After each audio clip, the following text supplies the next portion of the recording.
نراه وهو مشاهد وبالتاريخ ثابت أن بركة تريم عمت على أهل حضرموت، وأهل حضرموت هم الذين نشروا الإسلام في بلادكم وفي ماليزيا بدون حرب، بحسن الخلق وبالعلم.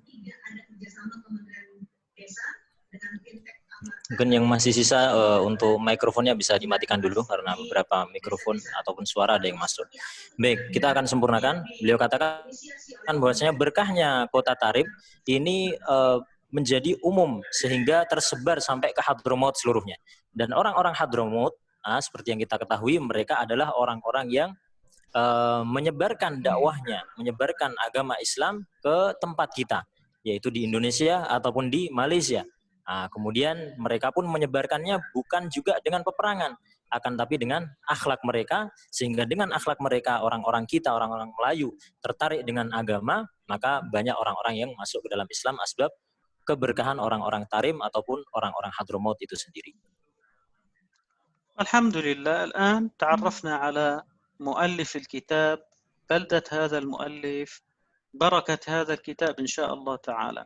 كتاب سلم التوفيق كما ذكرت لكم نبحث فيه في علم الدين الضروري. سأقرأ ولو بضعة أسطر فقط، لأننا بدأنا اليوم حتى نقول أنه بدأنا نقرأ شيء في الكتاب، وغدا نبدأ في مقدمات إن شاء الله، نبدأ ونكمل براحتنا. افتحوا على صحيفة 33. Dibuka halaman 33.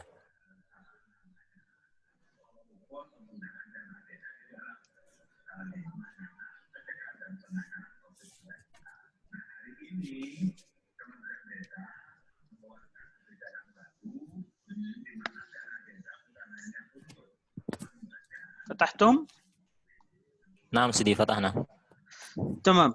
أقول لكم شيء سبحان الله، هذا مما سيكون معنا. متن سلم التوفيق كاملا قرئ في ساعتين. قرأته على شيخنا وشيخنا، لكنها كانت قراءة سرد، قراءة رواية وليست قراءة دراية. لكن الشرح لن يكون في ساعتين، لأنه قرئ الشرح في فترات طويلة، وهذا الشرح لن أكون أنا أقرأ عليكم قراءة رواية. كل مسألة ستذكر في هذا الكتاب سيكون عليها شرح مع أدلتها حتى ننتهي منه بإذن الله تعالى، ويكون كل من سمع شرح هذا الكتاب متمكن في المسائل التي وردت. Maka kitab yang akan kita pelajari ini yaitu kitab Sulamut Taufik yang hendak kita pelajari saat ini. Beliau katakan bahwasannya saya membaca kepada masyayikh saya, itu beberapa masyayikh saya baca kepada mereka hanya 2 jam saja. Akan tetapi 2 jam tersebut hanya baca kitabnya, riwayahnya saja, hanya baca cepat saja. Beliau sampaikan kalau untuk syarahnya ini keterangannya ataupun penjelasannya ini tidak cukup dengan 2 jam saja, akan tapi membutuhkan banyak waktu untuk mensyarahkan atau menjelaskan isi daripada kitab ini. Dan insya Allah beliau akan membimbing kita semuanya untuk menuju syarah tersebut.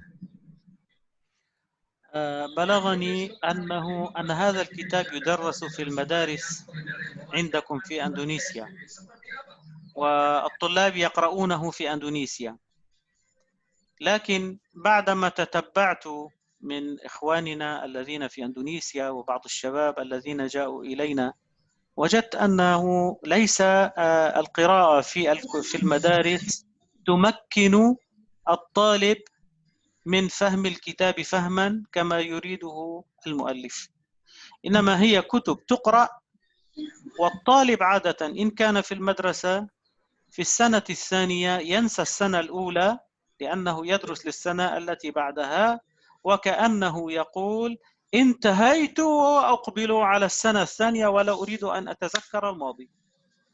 غالبا هكذا يحصل. Nah, maka saya telah mendengar bahwasannya di Indonesia, di tempat kita ini, kata Syekh, banyak pesantren-pesantren ataupun pondok-pondok yang mewajibkan ataupun membuat kitab Sulamut Taufik ini menjadi muqarrar mereka. Akan tetapi kata Syekh, setelah kami menelusuri orang-orang yang menerapkan bahwasanya Sulamut Taufik ada dalam qoror ataupun pelajaran mereka, kami mengetahuinya bahwasannya mereka kurang memahami apa yang diinginkan oleh muallif. Artinya kurang begitu paham dengan kitab tersebut. Nah, mereka hanya membacanya saja ataupun masuk kelas saja, akan tapi paham sampai ke dalamnya mereka belum sampai ke perkara tersebut. Beliau sampaikan juga mungkin karena ada beberapa sebab, di antaranya ketika di pesantren-pesantren, misalkan dia kelas 1 dipelajari itu kitab Sulamut Taufik, maka setelah itu ia masuk ke kelas 2. Ketika ia masuk ke kelas 2, ia mengatakan, oh saya sudah gak mau lagi balik untuk mempelajari ataupun memutolaahi lagi, mudzakarah lagi tentang kitab yang telah saya pelajari, saya gak mau lagi. Nah itu mungkin salah satu daripada asbab yang disampaikan oleh Syekh tadi. نحن هنا اجتمعنا وإن شاء الله أسأل الله العظيم اقتداء بنا بحديث سيد رسول الله محمد صلى الله عليه وسلم الذي قال إنما الأعمال بالنيات وإنما لكل امرئ ما نوى أن تكون نياتنا نحن لله تعالى لم نجتمع إلا ابتغاء مرضات الله تقربا إلى الله لأداء ما أوجب الله علينا واجتناب ما حرم وللانتفاع ببركة كل مسألة أن نخلص النية لله تعالى وأن تكون نيتنا خالصة طلب العلم لوجه الله تعالى. لو تعلمنا في المجلس كله مسألة واحدة نحمد الله عز وجل أن يسر لنا هذه المسألة، كنا لا نعرفها فعرفناها، لا نتعجل ولا نكثر، لأن ليس الكل يستطيع أن يدرك المسائل كلها في نفس المجلس، فنقول المسائل شيئا فشيئا حتى تدرك وتحفظ بإذن الله تعالى. Maka kita akan belajar kitab ini, yaitu kitab Sulamut Taufik. Kita akan mulai dengan hadis Nabi SAW yang beliau sabdakan, innamal a'malu binniyat. Yang perlu kita perbaiki untuk diri kita sendiri adalah niat kita. Maka buat niat kita ini niat karena Allah Subhanahu wa taala, bukan dicampuri niat yang macam-macam, ya. Pokoknya kita di majelis ini kita hanya niat untuk belajar dan niat kita mukhlis, ikhlas untuk Allah Subhanahu wa taala, tidak ada rasa untuk yang lain-lain. Dan beliau sampaikan insyaallah kita akan pelajari kitab ini sedikit demi sedikit. Karena beberapa orang mungkin tidak bisa menyanggupi untuk membaca sekian banyak, tidak bisa. Akan tapi kita akan belajar sedikit demi sedikit sampai kita memahami isi daripada kitab ini. نبدأ بالكتاب الآن. بسم الله وعلى بركة الله توكلنا على الله. يقول المؤلف رحمه الله تعالى نفعنا بعلمه وبكم آمين. آمين. كتاب سلم التوفيق إلى محبة الله على التحقيق. اسم الكتاب له معنى وسيأتي معنا لاحقا. لماذا سماه سلم التوفيق إلى محبة الله على التحقيق؟ وما الحكمة من التسمية؟ غالبا كانت الكتب تسمى ولمسمياتها معان خاصة، ولهذا الكتاب معان ستأتي معنا إن شاء الله تعالى في الشرح. يقول رحمه الله اشرح ترجم. Maka kita akan mulai kitab ini dengan baca, yaitu halaman 33. Silakan dibuka semuanya, yaitu kitab Sulamut Taufik ila Mahabbatillahi ala Tahqiq. Maka setiap daripada kitab, ulama menamakan kitab ini memiliki banyak arti. Arti-arti ataupun nama-nama seluruh kitab itu memiliki arti-arti tersendiri. Maka insya Allah Syekh kita akan menyampaikannya. Apa arti kitab Sulamut Taufik ini, ila Mahabbatillah ala Tahqiq ini, apa maknanya, akan disyarahkan sekarang ini. ثم نرى مكتوب مقدمة المؤلف وتجد هذه الكلمة موجودة بين معكوفين. أينما رأيتم هذين المعكوفين فهي من زيادة الشارح ليست من أصل المتن. Maka setelah itu ada kalimat yaitu muqaddimatul muallif, di mana di muqaddimatul muallif tersebut ada tanda kurung, ya, kurung buka dan kurung tutup. Beliau sampaikan kalau ada tanda kurung seperti ini, ketahuilah bahwasannya hal tersebut bukan dari muallifnya, ya, akan tapi tambahan dari sang pensyarah, akan tapi bukan dari muallifnya, bukan tulisan dari pengarang kitabnya. المتن الأصل موجود عند الشيخ ضياء. أنا أرسلت له المتن الأصل هذا الصغير، نعم هذا هو الأصل، وموجود عنده PDF. من يريده PDF يطلبه من الشيخ ضياء يرسل له. هذا أصل المتن. فهنا في الشرح المؤلف زاد عليه بين المعكوفات، وهذه من زيادته لتوضيح الذي يريد أن يزيده، وهذا انتقد عليه الشارح لأنه من أراد أن يشرح يجعله في حاشية ويجعله في الأسفل المتن ولا يضيفه على المتن، إما يضعه في حواشي على جوانب الشرح أو أسفله. لكن هذا الشارح هو ارتأى أن يكتب الزيادات من ضمن المتن، لكن علينا نحن أن نبين أن هذا ليس من كلام المؤلف، إنما هو من إضافات الشارح وجعله بين معكوفين ليعرف أن هذا ليس من كلام المؤلف. Maka kitab yang kita pelajari, yang ada tanda kurung ini bukan dari muallifnya, akan tapi ini dari asyarih, yaitu orang yang mensyarahi kitab ini. Adapun kitab yang matan yang asli, itu ada di Syekh Dia. Beliau ada punya kitab Sulamut Taufik, yang tadi ditunjukkan oleh kita semua. Mungkin yang ingin memilikinya bisa menghubungi beliau, dan juga beliau sampaikan ada juga PDF-nya yang matan yang asli. Mungkin nanti bisa dikirim melalui Syekh Dia, mungkin di grup. Kemudian hal tersebut ketandai kurung supaya orang ini mengetahui bahwasannya ini kalam ataupun perkataan ini bukanlah perkataan mu'alif, akan tapi perkataan ini adalah perkataan syarihnya, pensyarahnya. Dan di dalam pensyarah juga biasanya mereka berikan hasyiah. Hasyiah ini yang ada di bawah, yang paling bawah ada keterangan, ada nomor-nomor ataupun alif ba, biasanya dikasih runtutan ke bawah juga. Itu juga ada hasyiah yang akan diterangkan kalau ada sesuatu yang bahasa yang agak susah. وهذا الشارح اسمه الشيخ عماد الدين النحلاوي سبط الجيلاني، مكتوب عندكم في الكتاب الذي حققه ونضد عليه هو سبط الجيلاني. سبط الجيلاني لأن نسبه إلى سيدنا عبد القادر الجيلاني إلى رسول الله صلى الله عليه وسلم، فهو الذي شرح هذا الكتاب عماد الدين النحلاوي. Maka kitab ini telah disyarahkan oleh seorang ulama yang bernama Syekh Imaduddin An-Nahlawi. Beliau masih ada dalam keturunannya Syekh Abdul Qadir Al-Jailani.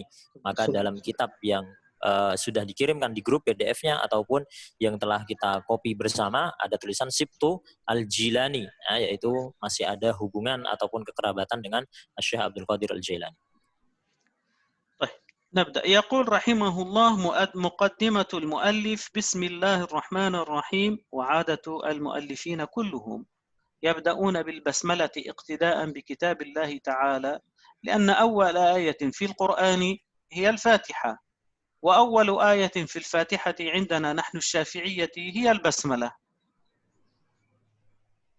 Maka setiap daripada mu'alif kita mulai yaitu dengan kalimat Bismillahirrahmanirrahim, dengan menyebut nama Allah yang Maha Pengasih lagi Maha Penyayang.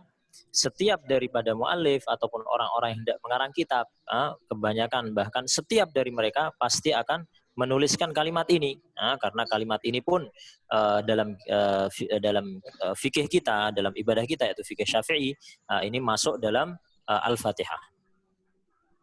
في البسملة لو نظرنا إليها نجد أنها سبحان الله نسقت بنسق عجيب. البسملة نسقت بنسق عجيب. ابتدأت باسم، والاسم لن ندخل في الشروحات الآن كثيرا. ثم جاء بعد كلمة اسم جاء اسم الله، ثم الرحمن، ثم الرحيم. وهذه الثلاثة من أسماء الله سبحانه وتعالى. فما هو السر في هذا الترتيب؟ ما هو السر في هذا الترتيب؟ ترجم. Maka dalam kalimat ataupun lafaz Bismillahirrahmanirrahim, yaitu yang pertama terbagi beberapa bagian. Ada bagian bism dengan nama. Beliau katakan kita tidak akan banyak mensyarahi ism ini, akan tapi beliau langsung masuk ke ataupun berikutnya, lafaz berikutnya yaitu Allah. Kemudian setelahnya ada Ar-Rahman yang Maha Pengasih, kemudian ada Ar-Rahim yang Maha Penyayang. Maka tiga-tiganya ini adalah nama dari nama-nama Allah Subhanahu wa taala, dan beliau akan terangkan kenapa sang muallif ataupun kalimat Bismillahirrahmanirrahim dengan tarkib yang ditarkibkan, 3 tarkib berurutan seperti ini. ننظر نجد أن اسم الله هو، قال بعض العلماء هو اسم الله الأعظم، وهو اسم خاص لله سبحانه وتعالى ولا يسمى به غير الله. ونقول نحن ونأخذ بقول سيبويه أنه غير مشتق، مع أن بعض العلماء قالوا أنه مشتق، إنما نقول نحن أنه غير مشتق.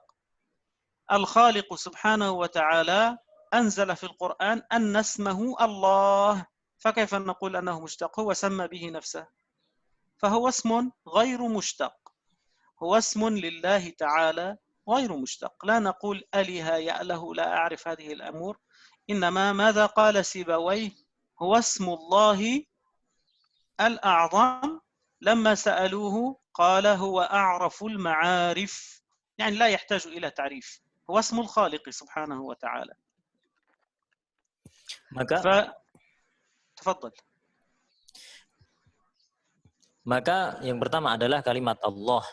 Beliau menerangkan kepada kita semua bahwasannya seluruh ulama bersepakat bahwa kalimat Allah ataupun lafzul jalalah ini adalah Ismullahil A'zam, nama Allah Subhanahu wa taala yang Maha Agung. Maka tidak boleh seorang pun yang menamai dengan nama Allah Subhanahu wa taala kecuali hanya Allah Subhanahu wa taala. Yang lain tidak boleh menggunakan kalimat Allah, menamai Allah. Kemudian seorang ulama ahli nahwu yang bernama Al-Imam Sibawayh, beliau mengatakan bahwasannya Ismullah atau lafzul jalalah ini adalah isim ghairu mushtaq, yang tidak bisa ditasrif, ya. Maka beliau katakan bagaimana ini akan menjadi mushtaq, ya, padahal Allah Subhanahu wa taala memberikan namanya sendiri dalam Al-Qur'an, ya, dengan qala Allah, kemudian banyak kalimat-kalimat Allah Subhanahu wa taala yang menamakan dirinya sendiri dengan kalimat Allah itu sendiri, maka sungguh tidak pantas untuk dijadikan mushtaq. Jadi Imam Sibawayh yang berpendapat bahwasanya ini adalah isim ghairu mushtaq. Nah, Ar-Rahman أيضا اسم خاص لله تعالى لا يسمى به غير الله، كما قلنا الله لا يسمى به غير الخالق وهو الله. والرحمن كذلك اسم خاص لله تعالى لا يسمى به غير الله. Kemudian yang kalimat kedua adalah Ar-Rahman, yang Maha Pengasih. Maka Ar-Rahman ini juga adalah isim khas, yaitu nama yang khusus untuk Allah Subhanahu wa taala, untuk Sang Khalik, untuk Sang Pencipta.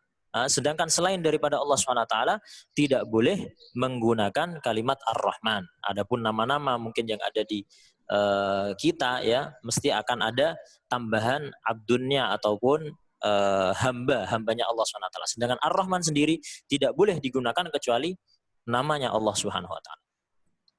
هنا أنبه على مسألة ضرورية وهي انتشرت في باكستان وفي الهند، حتى بلغني أنه في بلادكم في بعض المناطق يفعلونها. يكون اسم الشخص عبد الرحمن فينادونه رحمن، عبد القيوم فينادونه قيوم، وهذا لا يجوز. الرحمن والقيوم والرزاق الله هذه من الأسماء الخاصة لله تعالى فلا ينادى بها بشر هذا نبه عليه. Maka di sini saya hendak menyampaikan satu perkara yang sangat penting yang terjadi di kebanyakan negara, terutama di Pakistan dan juga di India, bahkan di negara kita yaitu di Indonesia. Banyak orang-orang yang menamakan anaknya ataupun mungkin kerabatnya yang bernama Abdurrahman ataupun Abdul Qayyum ya, ataupun Abdul Razak.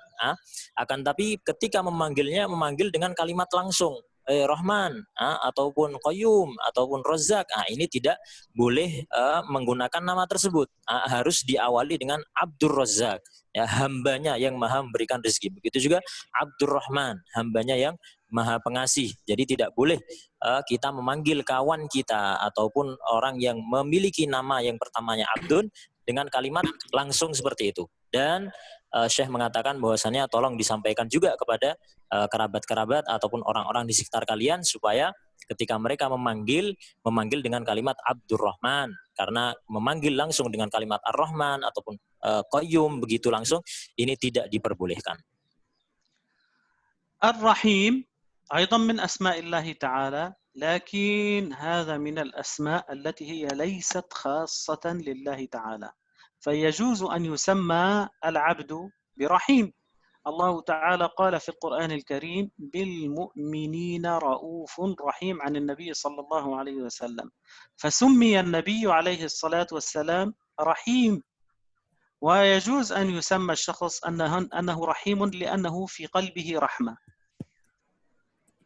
Kemudian kalimat yang ketiga yaitu Ar-Rahim, Ar-Rahim yang penyayang. Maka di sini ataupun kalimat ini, lafaz ini tidak khusus untuk Allah Subhanahu wa taala. Akan tapi selain Allah Subhanahu wa taala pun dapat dinamai dengan Rahim. Sebagaimana Allah Subhanahu wa taala firmankan dalam Al-Qur'an bil mu'minina raufur rahim, yaitu sifat Nabi SAW, beliau memiliki sifat penyayang. Jadi bukan hanya Allah Subhanahu wa taala saja, akan tapi makhluknya pun boleh menggunakan kalimat Rahim. Begitu juga seseorang apabila ia memiliki hati yang lembut, hati penyayang, maka kita bisa katakan bahwasanya si fulan adalah Rahim, yang memiliki rahmat dalam hatinya.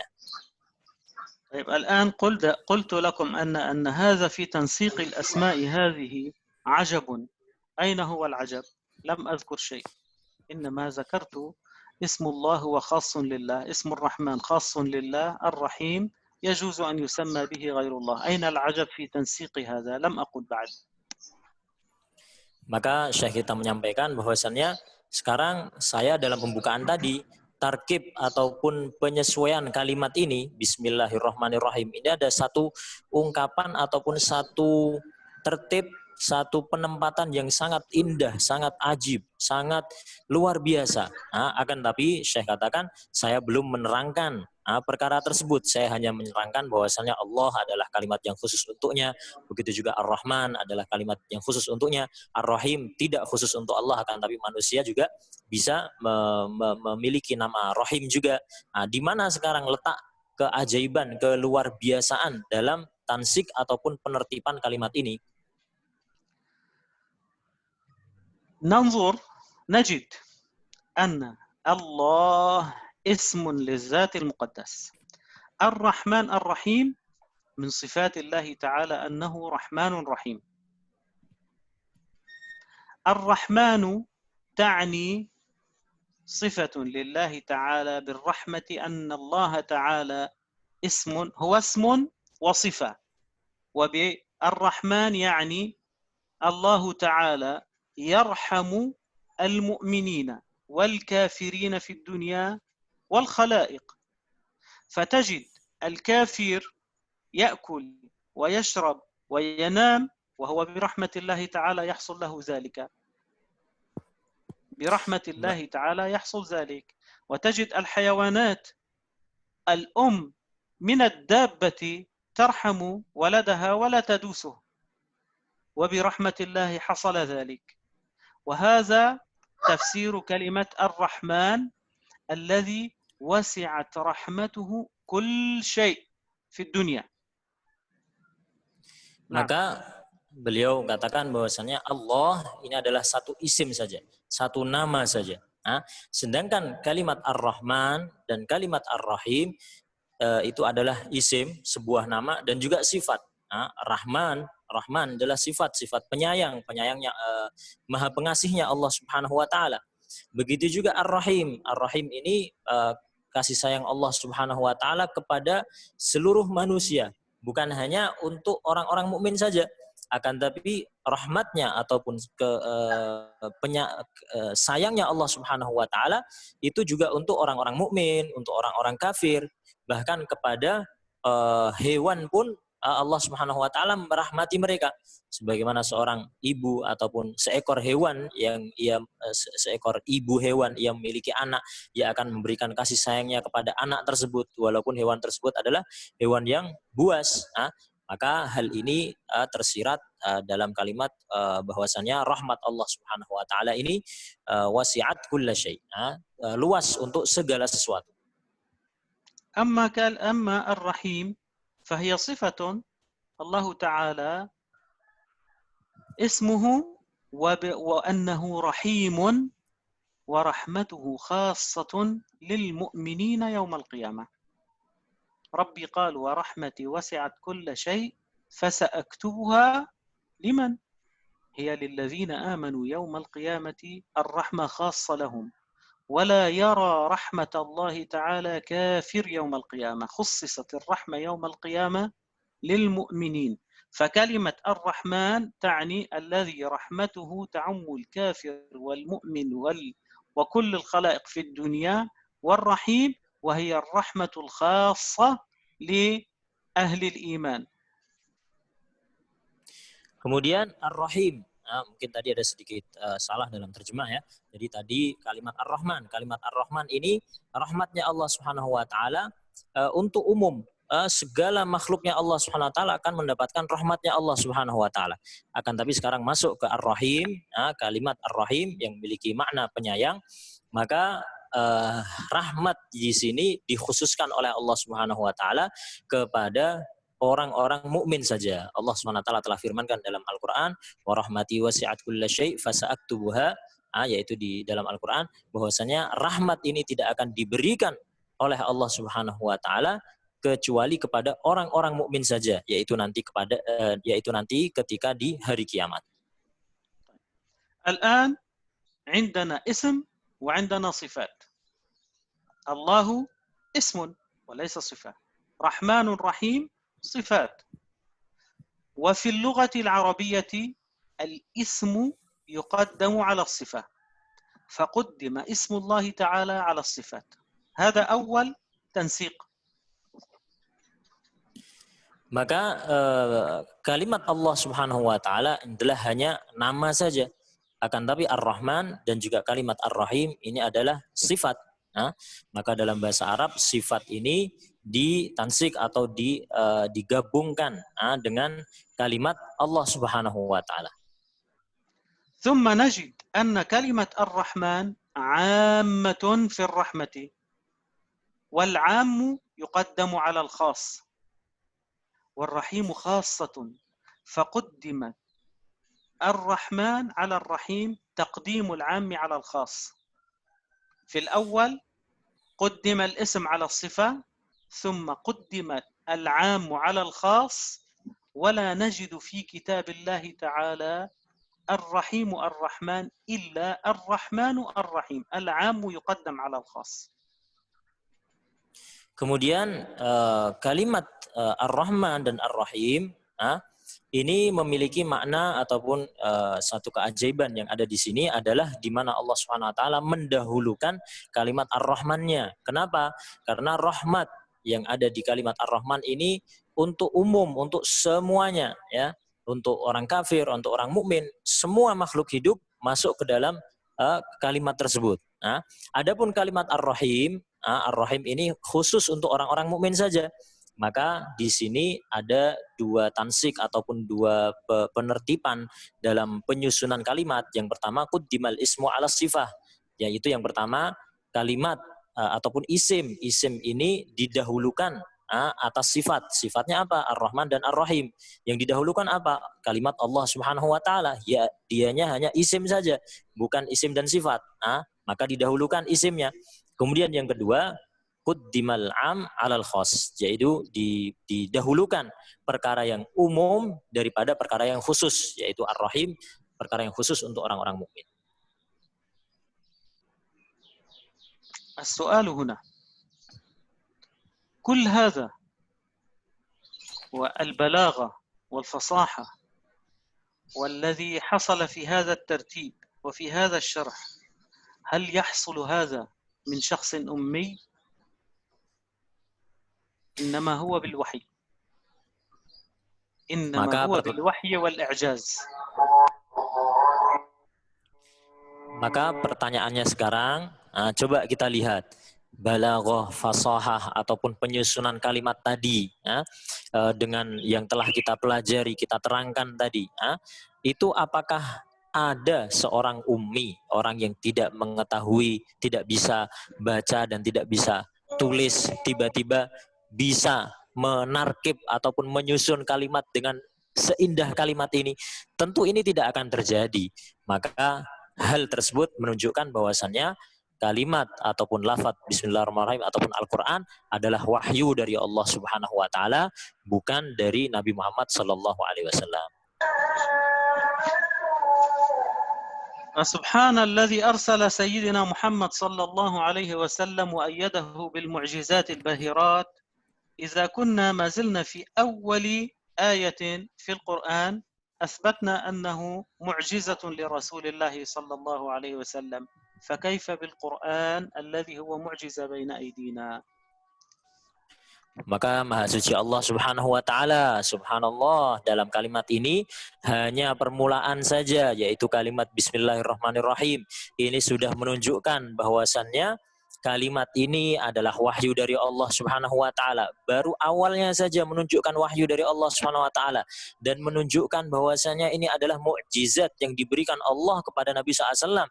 Bagaimana dengan Al-Qur'an lengkapnya? Maka semuanya itu datang dari Allah, mukjizatnya Nabi SAW yang diberikan oleh Allah Subhanahu wa taala. Barakallahu fikum. Naqifu huna. Ataltu alaikum al-yawm. لكن أنا أحب أن أشرح وأحب أن أبين، ونسأل الله العظيم أن يكون حصلت الفائدة المرجوة من جلستنا هذه. آمين يا رب. ترجم. Baik, kemudian beliau sampaikan bahwasannya kita hari ini kita cukupkan sampai sekarang ini ya, dan beliau minta maaf karena syarahnya ataupun penjelasannya sangat panjang sekali, dan ini demi kebaikan kita semua, sehingga insya Allah kita akan jumpa lagi besok dalam program yang sama. غدا إن شاء الله تعالى نبدأ مباشرة بكتاب فتح الأقفال بإذن الله تعالى في التجويد. أرجو من أخي الشيخ ضياء أن يكون مرر إليكم الورقة التي معه في علم التجويد. كنت أنا كتبتها وهي موجودة عنده. ويمررها لكم، وغدا نبدأ في المتن وبالشرح بإذن الله تعالى. أكرمكم الله تعالى. إذا كان أحد عنده سؤال يرسل لي عن طريق الأخ ضياء بإذن الله تعالى. Kemudian saya juga menyampaikan bahwasannya insya Allah kita besok akan jumpa lagi, dan juga beliau sudah besok kita akan jumpa dengan pelajaran yang baru, yaitu Fathil Aqfal yang telah dibagikan kitabnya di grup PDF, maka masing-masing bisa di print, dan juga ada beberapa warokoh ataupun kertas yang ditulis dengan tulisannya Syekh. Nanti Syekh dia akan mengirimkannya juga, dan apabila ada soal nanti bisa ditanyakan melalui Syekh dia. Allah ibarik fikum Sidi. Barakallahu fikum. Nakhtimu bit-tahlil was-salati ala Rasulillah wad-du'a lil mu'minina wal mu'minat wa liwalidayna insyaallah taala. InsyaAllah maka kita akan tutup majelis kita dengan kalimat tahlil dan juga kalimat tasbih. Begitu juga kita akan tutup dengan kalimat doa ataupun istighfar untuk seluruh kaum muslimin. Kita meniru apa yang diucapkan Syekh. La ilaha illallah, la ilaha illallah, la ilaha illallah. اللهم صل على سيدنا اللهم صل محمد على سيدنا وعلى محمد آله وصحبه اللهم صل وسلم. على وصحبه سيدنا وسلم. اللهم صل على اللهم سيدنا صل على محمد سيدنا وصل على محمد وعلى آله وعلى وصحبه آله وسلم. وعلى وصحبه آله وسلم. وسلم. اللهم صل على اللهم سيدنا صل على محمد اللهم سيدنا صل وعلى محمد على آله سيدنا محمد وصحبه وعلى وسلم. وعلى آله آله وصحبه وصحبه وسلم. وسلم. رب اغفر لي ولوالدي ربي اغفر لي وللمؤمنين ولوالدي ولوالدي والمؤمنات. وللمؤمنين وللمؤمنين والمؤمنات. والمؤمنات. رب اغفر